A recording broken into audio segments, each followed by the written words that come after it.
اعوذ باللہ من الشیطان الرجیم بسم اللہ الرحمن الرحیم۔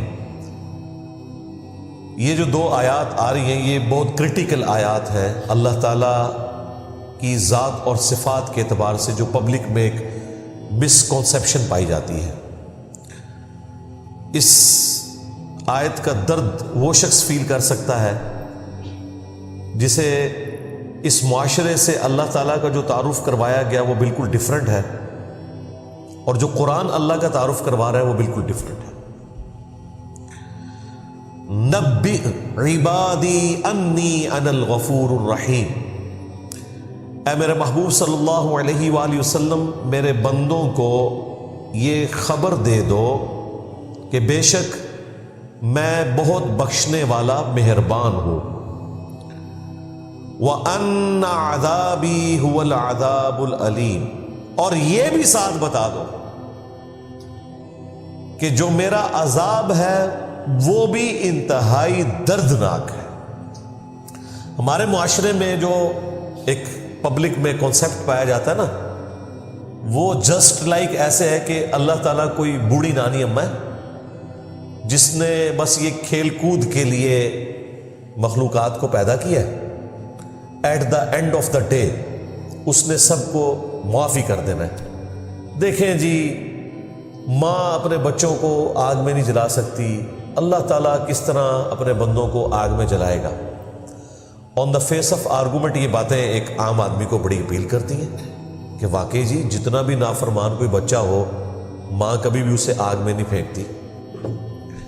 لیکن وہ یہ بھول جاتے ہیں کہ ماں اپنے احساسات سے، جذبات سے مغلوب ہے۔ اللہ تعالیٰ کو ماں پر قیاس نہیں کیا جا سکتا، کیونکہ اللہ تعالیٰ اپنے جذبات سے مغلوب نہیں ہوتا۔ اللہ کو تو کوئی پرواہ نہیں ہے، اللہ تو بے پرواہ ہے۔ اس کے جذبات کیا انسانوں کی طرح ہے کہ وہ مغلوب ہو جائے اپنے جذبات سے؟ بالکل ایسا نہیں ہے۔ اسی کانسیپٹ کو کرسچنز نے بڑے لیول کے اوپر پروپیگیٹ کیا، اسلام کے خلاف پروپیگنڈا کیا کہ دیکھیں مسلمان ایک جابر اور ظالم قسم کے رب کے ماننے والے ہیں، اور ہمارا جو پروردگار ہے گاڈ از آل لونگ، خدا تو ہے ہی محبت کا نام۔ ایک جیزس کرائسٹ جو اس کا اپنا بیٹا تھا بقول ان کے، اسے سولی پہ چڑھا کے اس نے ساری انسانیت کے گناہوں کو معاف کر دیا، اس لیے کہ گاڈ آل لونگ ہے۔ گاڈ تو کسی کو عذاب دے ہی نہیں سکتا، گاڈ کا مطلب ہی محبت کرنا ہے، یہ کانسیپٹ دیتے ہیں۔ حالانکہ یہ ان لاجیکل ہے۔ دنیا میں بھی اللہ تعالیٰ نے کئی ایک ایگزامپلز ایسی رکھی ہیں جن کے بعد اس طرح کے احساسات کی بنیاد کے اوپر اللہ تعالیٰ کی ذات اور صفات کی کوئی پکچر ڈرا کرنا وہ بالکل بے وقوفی اور گمراہی پر مبنی ہے۔ مجھے بتائیے، دنیا میں روزانہ کیا ہزاروں ہرن شیروں کا شکار نہیں ہو رہے؟ نیشنل جغرافی کے اوپر وہ منظر دیکھا نہیں جاتا جب 8-10 شیر ایک بڑے بھینسے کے اوپر سوار ہو کے اسے چیر پھاڑ کے رکھ دیتے ہیں۔ تو یہ تو پریکٹیکلی ہو رہا ہے۔ اگر اللہ یا گاڈ از آل لونگ ہے تو پھر یہ کیوں ہو رہا ہے؟ ابھی آپ سمندروں کے اندر چلے جائیں تو صرف ایک چھوٹی ویل مچھلی روزانہ کا آلموسٹ 500 kg گوشت کھا جاتی ہے، اور جو بڑی ویل مچھلی ہیں وہ تو آپ چھوڑ دیں گے کتنا کھاتی ہیں۔ پورے غول چھوٹی چھوٹی معصوم مچھلیوں کے آتے ہیں، وہ ایسے منہ کھولتی ہے سارا کچھ اندر۔ اسی طریقے سے مگرمچھ ہزاروں، جب یہ بڑے بڑے بھینسے اور بھینسیں جو ایک جنگلی ہے بھینسیں، یہ جب میٹھے پانیوں کو کراس کرتے ہیں تو مگرمچھ پہلے ہی وہاں پہ دھاگ لگائے بیٹھے ہوتے ہیں، پورے وہ بھینسوں کو اپنے جبڑوں میں لیتے ہیں، چیر پھاڑ کے رکھ دیتے ہیں۔ کئی گدھوں کو وہ لیتے ہیں، اور پھر وہ آپ نے دیکھا ہے کہ وہ کس طریقے سے وہ مگرمچھ جب اس کو پکڑتا ہے نا پھر وہ رول کرتا ہے تاکہ اس کی وہ پورا یہ منکا ٹوٹ جائے، ٹکڑے ٹکڑے ہو جائیں، پھر گوشت ایک دوسرے سے چھین کے. یہ وہ پریکٹیکل مناظر ہیں جو روزانہ ہزاروں نہیں لاکھوں کی تعداد میں ہو رہے ہیں.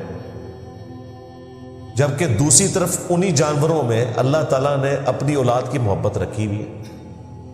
چھوٹے چھوٹے جانوروں کے بچے ہیں, کئی بار مائیں قربانی دے دیتی ہیں, اپنے بچوں کو شکاری سے بچاتی ہیں, خواہ وہ شیر کی شکل میں ہو, انسان کی شکل میں ہو.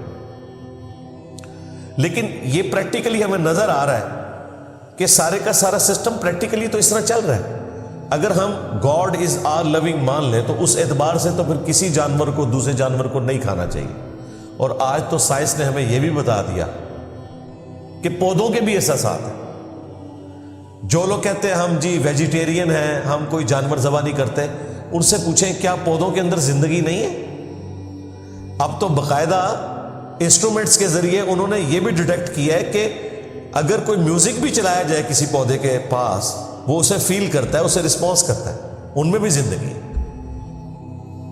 اور پھر اس سے بھی بڑھ کر انسانوں میں کیا روزانہ ہزاروں ایسی مائیں پریگنینسی کی تکلیف میں یا کسی اور لا علاج بیماری سے نہیں مر رہی, جن کے 3-3 4-4 چھوٹے چھوٹے بچے ہیں, اور ان کے مرنے کے بعد ان بچوں کے ساتھ کیا ہوتا ہے؟ رشتہ دار ان کو جائیداد کی طرح بانٹ لیتے ہیں کہ بڑے والا بچہ پھوپھی لے لے, اسے چھوٹے والا خالہ کو دے دو, ایک بچی اس کے حوالے کر دو.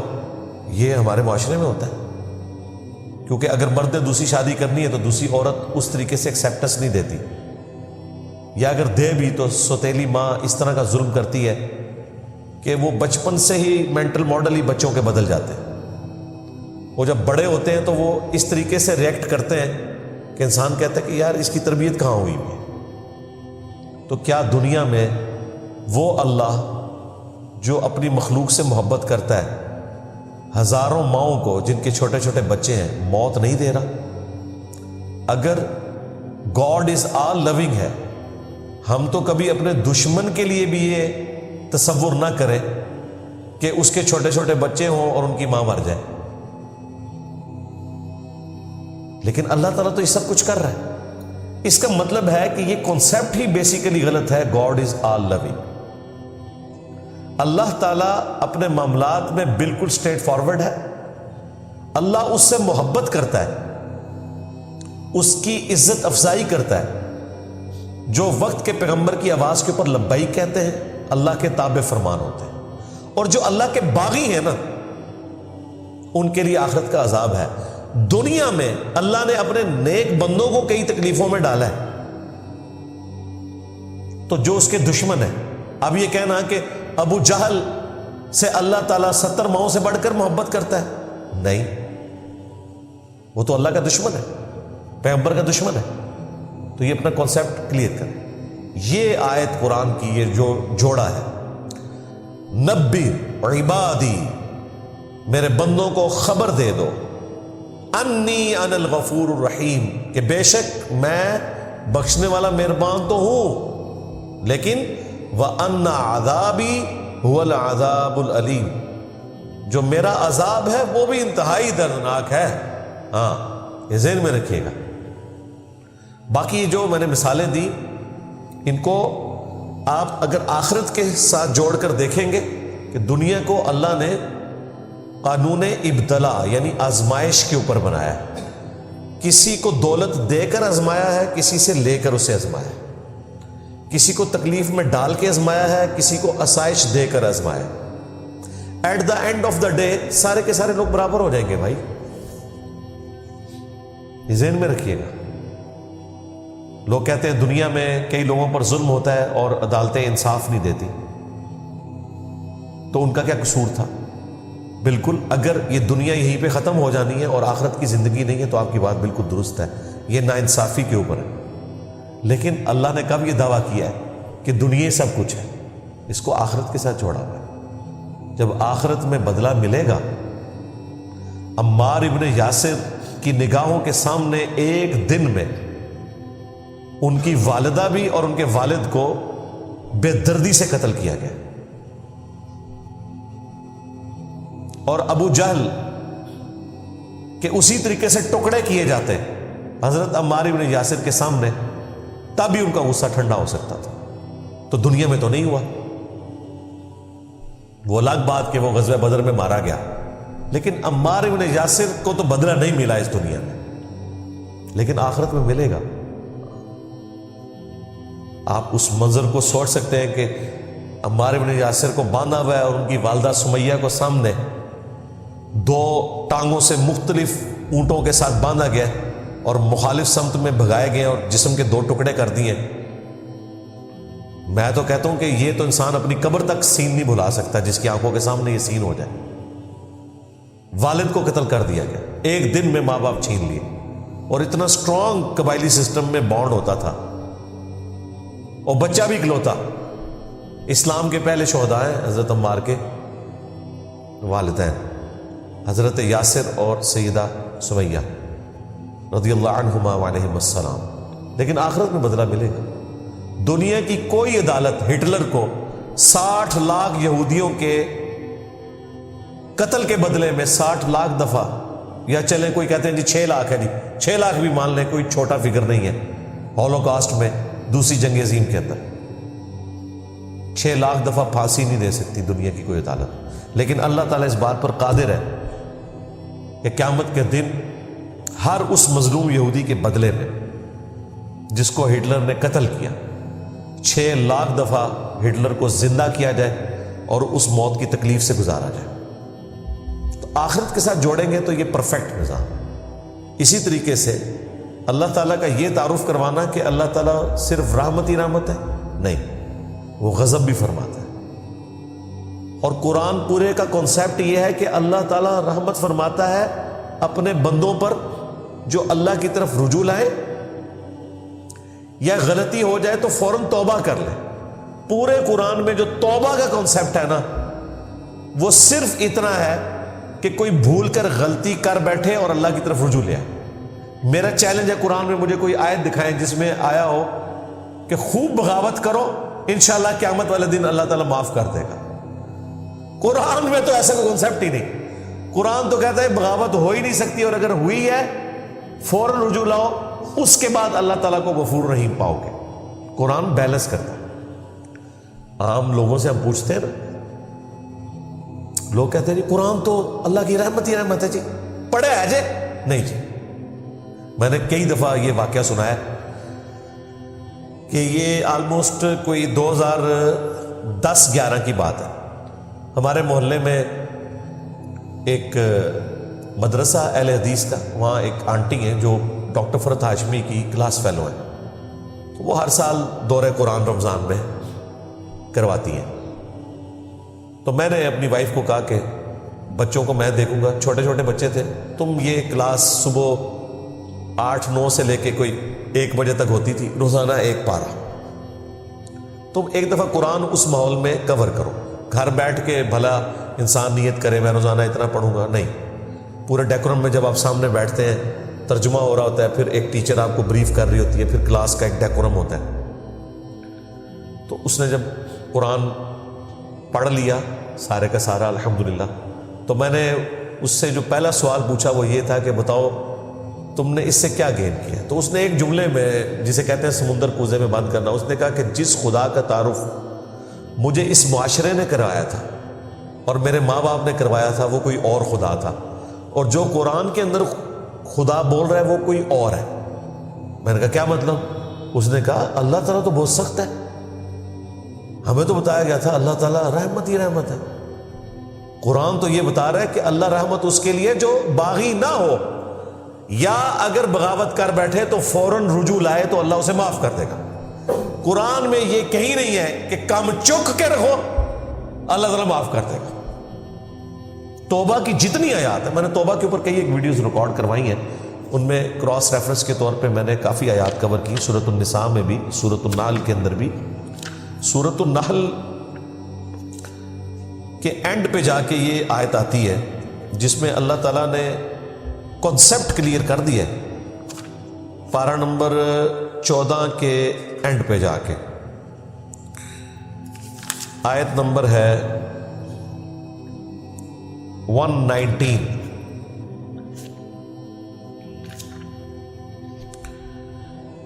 119 ثم ان ربک للذین عملوا السوء بجہالہ، پھر اس کے بعد بے شک تمہارا رب ان لوگوں کے حق میں جو جہالت میں بھول چوک کر کوئی گناہ کر بیٹھے، ثم تابوا من بعد ذلک، اس کے فوراً بعد توبہ کر لیں، اور صرف توبہ نہیں وَأَصْلَحُوا، اور اپنی اصلاح کر لیں۔ پاکستان، انڈیا، بنگلہ دیش میں توبہ یہ ہے کہ ٹھیک ہے توبہ کرو پھر کام چک کے رکھو، اصلاح کی ضرورت ہی نہیں، توبہ کی تسبیح پھیر لو 100 دفعہ۔ اللہ تعالیٰ ہمارا ہے کہ توبہ کر لیں، اس کے بعد اپنی اصلاح کریں۔ ان ربک، بے شک تیرا رب، من بعدها لغفور الرحیم، یہ سب کچھ کرنے کے بعد اس شخص کے حق میں غفور الرحیم ہے کہ جو جہالت میں کبھی گناہ کر بیٹھے فوراً توبہ کرے اور اپنی اصلاح کر لے۔ دنیا میں بھی ایسا ہی ہوتا ہے۔ مجھے بتائیں، جس کا ٹریفک سگنل کے اوپر اوور سپیڈنگ کے اوپر 1500 یا 2000 روپے کا جرمانہ ہو جائے تو کیا اس کے بعد پھر وہ سپیڈ لگاتا ہے؟ نہیں، وہ توبہ تو کرتا ہے، جرمانہ بھی دیتا ہے اور اپنی اصلاح بھی کرتا ہے، کیونکہ اسے پتہ چل جاتا ہے کہ بھائی یہ تو مجھے اور دینے پڑ جائیں گے۔ جس شخص کا ایک دفعہ گرم استری سے ہاتھ جل جائے نا، وہ ٹھنڈی استری کو بھی ڈائریکٹ ہاتھ نہیں لگاتا جب تک انشور نہ کر لے۔ یہ ہے اصلاح کرنا۔ تو یہاں پہ ہمیں خدا کا تعارف یہ کروایا گیا کہ بس ٹھیک ہے، اس نے اینڈ پہ سب کو چھوڑ دینا، یہ تو ابھی شغل میلہ لگایا ہے، دیکھو جی اللہ نے ساڑیاں نمازاں نہیں چاہیے دیا۔ یار مجھے بتاؤ، قرآن نے کب کہا ہے کہ اللہ کو آپ کی نمازیں چاہیے؟ تو یہ خام خواہ سے خود سے مقدمہ اللہ کے اوپر آپ نے ڈال دیا۔ اللہ تو کہہ رہا ہے تمہیں تمہارے لیے نمازیں چاہیے، اللہ کو تو کوئی حاجت نہیں نمازوں کی، لیکن اس کا یہ مطلب نہیں کہ تم نے بغاوت کی زندگی گزارنی ہے۔ تمہارے لیے تو چاہیے نا، تمہیں اپنے لیے تو چاہیے۔ اللہ کو تو فرق نہیں پڑتا، لیکن تمہیں فرق پڑ جائے گا، تیرا بیڑا ڈوب گیا اگر تم نے وقت پیغمبر کو رسپانس نہ کیا۔ تو اللہ تعالیٰ اپنا تعارف بالکل کلیئر کٹ بتا رہا ہے، بیلنس کر کے، میں بخشنے والا مہربان ہوں لیکن میرا عذاب بھی بہت دردناک ہے۔ مہربان ہوں ان لوگوں کے لیے جو وقت کے پیغمبر کی دعوت کو قبول کریں، غلطی ہو جائے رجوع لائیں، استغفار کریں، اصلاح کر لیں، لیکن جو بغاوت کے اوپر اترے ہوئے ان کے لیے پھر میرا عذاب بھی دردناک ہے، اس پہ 0 ٹالرنس ہے۔ صحیح بخاری میں حدیث ہے، نبی علیہ السلام ایک چوراہے سے گزرے، کچھ اصحاب آپس میں مزاح کر رہے تھے اور ہنس رہے تھے، آپ کھڑے ہو گئے، آپ نے ان کی طرف دیکھ کے فرمایا جو کچھ میں جانتا ہوں نا، اگر تم جانتے ہوتے بہت کم ہنسا کرتے، زیادہ رویا کرتے۔ نبی علیہ السلام کو تو پتا تھا کہ آندہ کیا ہونے والا ہے انسان کے ساتھ، اگر اسے آخرت کی فکر ہے، اگر اسے آخرت کی کوئی فکر نہیں، ٹھیک ہے، پھر عقل نہ ہوئے تھے موجہ ہی موجہ، عقل ہوئے تھے سوچے ہی سوچا، جسے پتہ نا اس کے ساتھ کیا ہونے والا ہے، تو وہ پھر اس طرح جانور والی زندگی بغاوت کے اوپر مبنی نہیں گزار سکتا۔ مجھے بتائیں، دنیا میں کسی کسان کو لاکھ کوئی ایک تسلی دے کہ بھائی اللہ کی رحمت بہت بڑی ہے، تمہیں نہ تو ہل چلانے کی ضرورت ہے زمین میں، نہ کوئی دانہ ڈالنے کی ضرورت ہے، نہ کھاد ڈالنے کی ضرورت ہے، اللہ روزی دینے والا ہے، اپنی زمین کو اللہ کے آسرے پہ چھوڑ دو، خود بخود بارش ہوگی، اس میں سے گندم نکلے گی، گندم پھر پک جائے گی تو پھر اسے کاٹ لینا، تمہارے سال کے دانے پورے ہو جائیں گے۔ اگر کوئی کعبے کی چھت کے اوپر کھڑا ہو کے بھی امام کعبہ بھی کسی کسان کو یہ سمجھائے، وہ کہے گا جناب امام کعبہ صاحب جاؤ اپنا کام کرو، کوئی گل کرنے لی کرو۔ اچھا دنیا میں ہم کتنے سمجھدار ہیں؟ کسی شخص کا مرتبہ، کسی شخص کا رعب ہمیں کبھی اس بات پہ قائل نہیں کرے گا کہ ایسا ہوتا ہے، کیونکہ ہمیں پتہ ہے بھی میری دنیا کا نقصان ہو رہا ہے، اور جہاں آخرت کا نقصان ہو رہا ہے وہاں بھلے آپ کو ہزاروں لوگ بتائیں کہ بھائی اس طرح نہیں ہے، اللہ تعالیٰ نے پکڑ لینا ہے، وہ آ کہیں کہ جی وہ جی میرا اور اللہ کا معاملہ ہے، تو اپنی قبر ہی جانا، میں اپنی قبر ہی جانا، یہ سوال کا جواب دے رہے ہوتے ہیں۔ اس کا مطلب آپ کو پتہ ہے کتنا خطرناک ہے؟ جو شخص آپ کو آ کے آپ کی آخرت کی فکر دلاتا ہے نا، وہ اللہ کا نمائندہ بن کے آیا ہے، وہ اس کے پیغمبر کا ڈاکیہ بن کے آیا ہے۔ یہ جب آپ کسی انسان کو کہتے ہیں نا کہ جا تو اپنا کام کر، تو نے اپنی قبر میں جانا ہے، میں نے اپنی قبر میں، گویا آپ یہ پیغمبر کو میسج دے رہے ہوتے ہیں کہ آپ کے نمائندے کی مجھے کوئی ضرورت نہیں ہے۔ یہی وہ لوگ ہیں جو رسول اللہ کے زمانے میں ہوتے ہیں نا تو انہوں نے ابو جہل بننا تھا، کیونکہ کوئی شخص اپنے مفاد کی خاطر تو آپ کے پاس نہیں آیا۔ اگر وہ آپ کو کہتا ہے کہ یار 5 وقت کی نماز پڑھو، حلال اور حرام رزق میں فرق کرو، پکڑے جاؤ گے اگر رزق حرام کمایا، نہ تمہاری نمازیں کام آئے گی، نہ تمہارا کوئی حج کام آئے گا، نہ کوئی اور نیکی کام آئے گی۔ اور اسی طریقے سے اگر تم نے حقوق العباد تو پورے کیے بیوی بچوں کے، ماں باپ کے، لیکن اللہ کا حق پورا نہ کیا تو پیغمبر بھی تمہیں نہیں چھڑوا سکتے۔ بالکل یہ کلیئر کٹ ہے۔ وَأَقِيمُوا الصَّلَاةَ وَلَا تَكُونُوا مِنَ الْمُشْرِكِينَ، دیکھنا نماز کو قائم رکھنا، مشرک نہ ہو جانا۔ قرآن کی آیت ہے اور صحیح مسلم میں حدیث ہے 246، بندے کے کفر اور ایمان، شرک اور اسلام کے درمیان فرق کی نماز ہے۔ یعنی پاکستان کے شناختی کارڈ میں تو بے نمازی مسلمان ہو سکتا ہے، اللہ کے ہاں وہ مسلمان ہی نہیں ہے۔ جب مسلمان ہی نہیں ہے تو کون سی شفاعت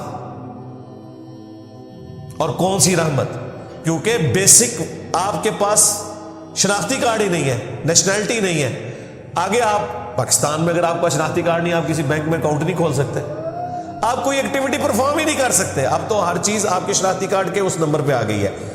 تو اسلام کا شناختی کارڈ ہی اگر ختم ہو گیا، کسی شخص نے خدا کو نان سیریس دیا، تو آگے اس نے کیا کرنا ہے؟ نبی علیہ السلام نے فرمایا اسلام کی بنیاد ہی 5 چیزوں کے اوپر ہے۔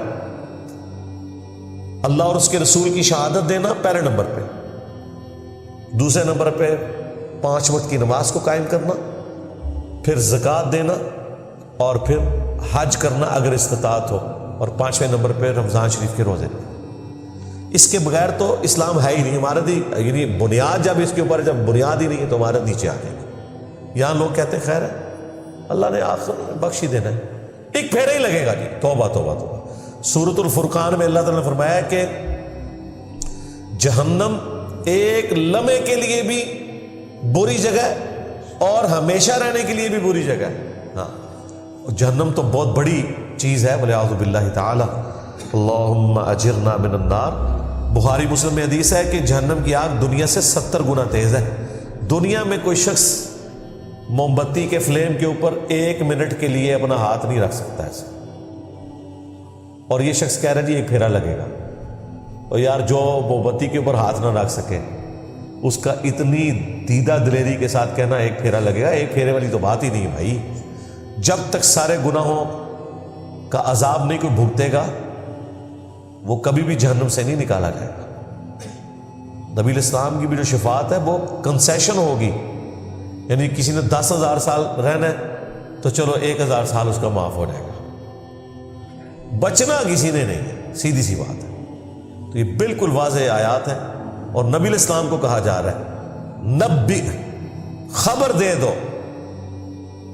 نبی بھی ہوتا ہے جو خبر دینے والا ہوتا ہے، عبادی میرے بندوں کو، انی انا الغفور الرحیم، کہ بے شک میں بہت بخشنے والا مہربان ہوں، لیکن وَأَنَّ عَذَابِي هُوَ الْعَذَابُ الْأَلِيمُ، اور بے شک جو میرا عذاب ہے وہ بھی انتہائی دردناک ہے۔ اللہم انا نعوذ بک من عذاب جہنم ومن عذاب القبر ومن فتنة المحیا والممات ومن شر فتنة المسیح الدجال۔ یہ چونکہ آیت بہت کریٹیکل تھی، اس طرح کی جہاں جہاں آیات کریٹیکل قرآن میں آئی ہیں نا، میں ان کے اوپر تفصیلاً گفتگو کرتا ہوں تاکہ اس کو آپ آسانی سے یوں گزار نہ دیں۔ ویسے تو قرآن پورے کا پورا ہی امپورٹنٹ ہے، لیکن اس میں بھی 6,500 آیات میں سے چند درجن آیات ایسی ہیں جو اپنے اندر وہ مضمون سموئے ہوئے ہیں کہ جو اسٹیبلش دین ہے اس سے بالکل مختلف ہے، جس کو ہم نے دین بنایا۔ اللہ تعالیٰ اپنے معاملات میں بالکل سمجھ